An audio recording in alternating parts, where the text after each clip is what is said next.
말씀 봉독은 마태복음 5장 17절입니다. 함께 합독하시겠습니다. 내가 율법이나 선지자를 폐하러 온 줄로 생각하지 말라.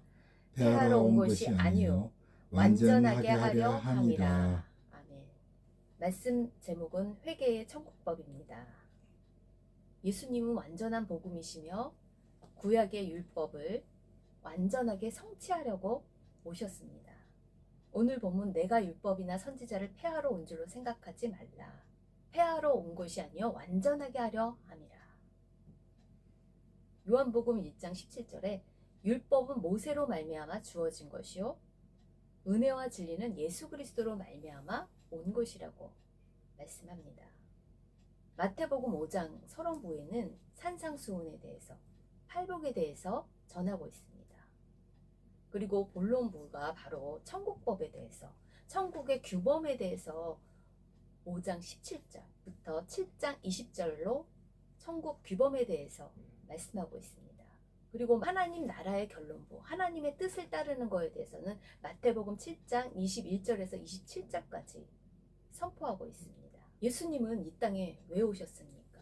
회개하라, 천국이 가까이 왔느니라. 하나님과 바른 관계를 갖게 하려고 회개하라. 그리고 천국에 대한 규범에 대해서 말씀하시죠. 예수님이 오신 것은 율법을 폐하러 온 것이 아니에요. 완전하게 하려 함이라. 그런데 율법을 폐하려고 왔다고 생각하는 사람들은 누구였습니까? 바로 바리새 서기관들이었습니다. 그들은 마태복음 23장 2절에 서기관들과 바리새인들이 모세의 자리에 앉았다는 거예요. 율법은 모세로 말미암아 주어진 그 모세의 자리에 앉아서 예수님이 율법을 폐하러 온 것이라고 생각을 합니다. 예수님과 완전히 대립이 됐죠. 회개하라, 천국이 가까이 왔느니라. 그 말씀에 대해서 그들은 내가 회개할 게 뭐가 있어? 율법을 다 지켰는데, 겉으로는 법을 다 지켰는데 잘못한 게 하나도 없잖아요. 법을 위반한 게 하나도 없잖아요. 하지만 예수님은 화 있을진저 그들의 행위를 본받지 말래요. 그들은 말만 하고 행하지 않고 무거운 짐을 묶고 사람의 어깨에 지우되 자기는 이것을 한 손가락으로도 움직이려 하지 아니하며 그들의 모든 행위를 사람에게 보이고자 한다는 거예요. 그래서 곧 그 경문띠를 넓게 하며 옷수를 길게 하고 잔치의 윗자리와 회당의 높은 자리에 앉고 선생이라는 랍비라는 칭함을 받기를 좋아한다는 거예요. 그래서 예수님은 회개할 게 없다고 생각하는, 율법을 다 잘 지켰다고 생각하는 그 서기관들과 바리새인들에게 화 있을진저, 심지어 세례 요한은, 예수님의 길을 예비한 세례 요한은 회개하라, 천국이 가까이 왔느니라 그렇게 하나님 나라에 대해서 선포하면서 서기관들과 바리새인들에게 뭐라고 합니까? 독사의 자식이라고 표현을 합니다. 회개에 합당한 열매를 맺으라고. 근데 회개에 합당한 열매를 그들은 맺을 수가 없습니다. 왜? 자기는 잘못한 게 없다고 생각하는 거예요. 회개할 게 없다고 생각하는 것은, 자백할 게 하나님께 없다고 생각하는 것은 하나님이 없다는 것과 똑같다는 거잖아요. 하나님을 거짓말쟁이로 만드는 거와 똑같다는 거잖아요. 자기의 죄가 없다는 거예요. 그래서 예수님이 말씀하십니다. 마태복음 5장 12절에 세상에 있는 그 법과 다르게 천국의 규범은 12절이에요. 누구든지 자기를 높이는 자는 낮아지고 누구든지 자기를 낮추는 자는 높아지는 규범이 천국의 하나님 나라의 규범이라는 거예요. 그래서 화 있을진저, 의식하는 서기관들과 바리새인들이요, 그들은 겉과 속이 다릅니다. 겉은 완벽해 보일 수 있어요. 율법을 다 지키니까 존경을 받을 수 있는 행위를 합니다. 근데 속이 달라요. 속은 회칠한 무덤처럼 탐심이 가득해요. 그런 그들의 속내를 예수님은 아셨기 때문에, 그들의 마음을 아셨기 때문에 그들은 보이기 위한 종교 생활을 하는 것입니다. 그래서 자신이 행한 거짓말을 사실로 믿는 증상, 허언증이 있습니다. 자신이 왜곡한 사실을 스스로 진실이라 믿기에 죄책감조차도 느끼질 못해요. 우리가 거짓말 탐지기에 양심에 화이 맞은 사람은 신체적 변화, 거짓말을 했는데 신체적 변화가 탐지가 안 된대요. 하지만 정상인 사람은 자기가 거짓말을 하면 바로 신체적 변화가 탐지되어서 노출된다는 거예요. 이런 것처럼 서기관들과 바리새인들은 풍성한 열매를 맺지 못합니다. 그러면서 오히려 천국 문을 사람들 앞에서 닫고 너희도 들어가지 않고 들어가려 하는 자도 들어가지 못하게 하는 것이 문제라는 거예요. 그리고 예수님이 율법을 성취하러 오셨는데 율법을 폐하러 왔다고 생각을 하면서 예수님을 결국에는 십자가에 백성의 무지한 무리를 선동해서 예수님을 십자가에 못 박는 살인자가 되는 것입니다. 율법을 성취하신 완전한 복음이신 예수님 말씀처럼 완전한 복음으로 나아가기 위한 성취 과정의 자세는 첫 번째, 회개해야 됩니다. 내 마음속에 천국이 임하는 것입니다.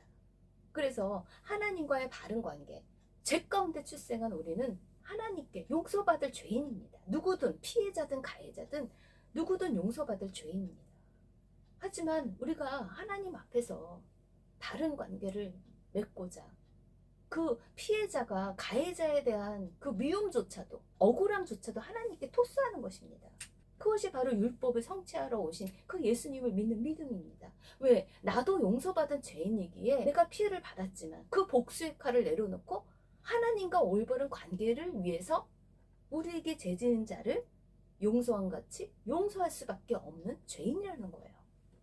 하지만 이 사랑이란 포장지로 이것을 덮으면 그 피해자의 부르짖음에 대해서 하나님의 공의는 파괴된 것일까요? 피해자는 쓰라린 아픔과 상처를 주님께 내놓으면서 하나님과의 바른 관계를 위해서 용서를 하지만 그 피해자의 부르짖음에 대한 상처는 그 하나님의 공의는 무시되는 것일까요? 그렇지 않다는 거예요. 그래서 회개하라, 천국이 가까웠다 할 때 완전한 복음으로 나아가기 위해서는 가해자, 회칠한 무덤 같은 그 자들이 무엇이 잘못됐는지 진리를 선포해야 됩니다. 또 마태복음 10장 34절에 예수님이 말씀하십니다. 내가 세상에 화평을 주러 온 줄로 생각하지 말래요. 화평이 아니요 검을 주러 왔다는 거예요. 검을 주러 왔다는 것은 진리가 너희를 자유케 하리라. 스데반이 그 서기관과 바리새인들에게 그 유대인들에게 뭐라고 얘기합니까? 너희들이 예수님을 죽인 의인을 죽인 살인자라고. 그리고 세례 요한이 전에 헤롯이 그 동생 빌립의 아내 헤로디아의 일로 세례 요한을 잡아 옥에 가두었잖아요. 얼마나 더러운 것이 있는지를 보게끔 진리를 선포해야 그 다음에 자유케 되는 것입니다. 그리고 회개할 자는 회개합니다. 그래서 예수님이 말씀하십니다. 내가 온 것은 사람이 그 아버지와 딸이 어머니와 며느리가 시어머니와 불화하기 위해서 온다는 거예요. 사람의 원수가 자기 집안 식구라는 거예요. 그게 말이 됩니까? 불화하기 위해서 왔다는 것은 무엇입니까? 예수님이 회개하라, 천국이 가까이 왔다. 진리가 선포되면 그 어두움은 진리로 가까이 가지 않습니다. 대적합니다. 마치 서기관들과 바리새인들이 모세의 자리에 앉았으면서 예수님이 율법을 폐하러 온 거라고 오해하는 거나 마찬가지예요. 오히려 예수님 때문에 화목하게 되는 과정으로 가고 율법을 성취하러 오신 그 예수님 때문에 서로 사랑할 수 있다는 거예요. 화해가 될 수 있다는 거예요. 그래서 마태복음 5장 21절에서 26절까지는 화해에 대해서 말씀하십니다. 완전한 복음이신 예수님, 그 예수님 때문에 그 살인은 본래 인간의 내면에서부터 미워하는 것부터 시작한다고 예수님은 말씀하십니다. 마음으로는 미워하면서 겉으로는 미워하지 않는 척하는 거, 그것 또한 죄악이라는 것이에요. 회개해야 될 것이라는 거예요. 출애굽기 20장 13절에 살인하지 말라. 마태복음 5장 21절에 옛사람에게 말한 바 살인치 말라. 누구든지 살인하면 심판을 받게 되리라 하였다는 것을 너희가 들었으나 그러나 예수님은 완전한 복음이신 예수님은 복음의 성취자이신 예수님은 겉으로 드러나는 행위의 죄보다 더 깊은 내면의 뿌리에서 그 미워하는 마음, 겉으로는 살인을 안 했어도 속으로는 용서하지 않고 미워하는 그 속 깊은 차원까지 완전히 간파하시면서 그것 또한 회개하라, 천국이 가까이 왔다. 하나님 앞에서 그것 또한 보복의 칼을 주님께 맡겨드리고 그 억울함조차 내려놓고 하나님과의 올바른 관계, 의를 위해서 용서하라는 거예요. 하나님과 나와의 관계 때문에. 하지만 우리가 그 율법의 성취자이신 예수님을 믿는 것은 영접하는 자 곧 그의 이름을 믿는 자들에게는 하나님의 자녀가 되는 것입니다. 천국 백성이 되는 것입니다. 그것은 내가 영접해야 된다는 거예요. 그것은 나의 책임이라는 거예요. 화해에 대한 이 말씀에 있어서 가해자가 여전히 회개하지 않고 돌이키지 않는다면 그 관계는 쌍방간의 관계이기 때문에 회복하기가 어렵습니다. 하지만 용서받은 죄인으로서 하나님께 예배자의 최고 예물은 화목이라는 것이에요. 내가 용서받은 죄인이기 때문에 하루해가 지기 전에 분을 제거해야 한다는 거예요. 마태복음 5장 23절에 그러므로 예물을 제단에 드리려다가 거기서 네 형제에게 원망 들을 만한 일이 있는 것이 생각나거든 예물을 제단 앞에 두고 먼저 가서 형제와 화목하고 그 후에 와서 예물을 드리라. 너를 고발하는 자와 함께 길에 있을 때 급히 사화하라는 거예요. 왜? 그 고발하는 자가 너를 재판관에게 내어주고 재판관이 그 옥리에게 내어주어 옥에 가둘까 염려하노라.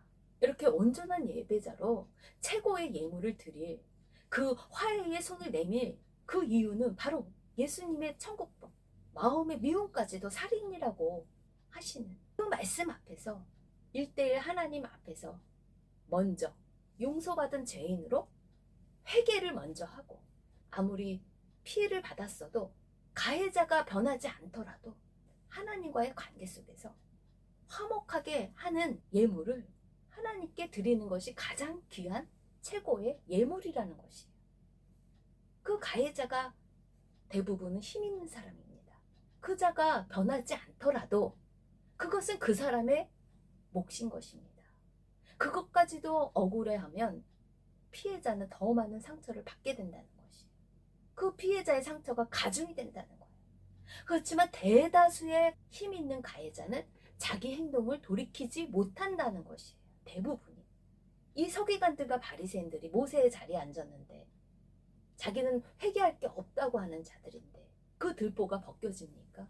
그것이 벗겨지기는커녕 예수님은 십자가에 못 박는 죄인이었다는 것을 아시고 그 예수 그리스도께서 그러한 자까지도 온전히 하나님의 사랑으로 완전한 복음을 선포하신 천국법에 대해서 우리는 회개에 합당한 열매로 나아가는 데까지 이르는 예배자가 되시길 축복합니다.